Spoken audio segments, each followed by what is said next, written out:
Noua sticlă Golden Brown. De azi, verde.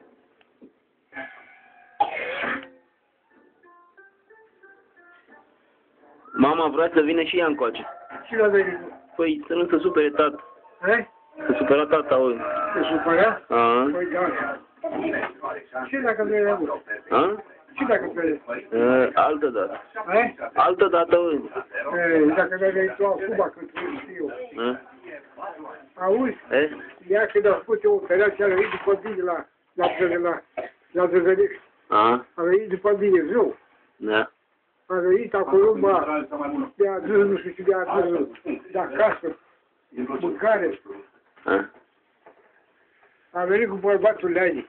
Aha. Leani a zis pe ori. Știu, da. A venit cu bărbatul acum în Spania. Mi-a zis tata.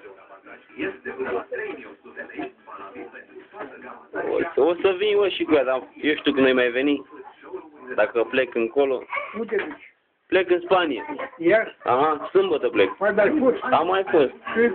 Și n-am făcut nimic. De ce? Păi dacă n-am făcut. Păi și lucrezi la altul. La portocale, la cartofi. Nu puteai să culegi?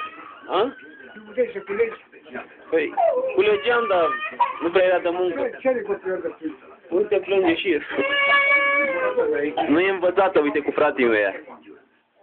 Până se învață cu omul, așa face. Mai nu culegeai cartofi?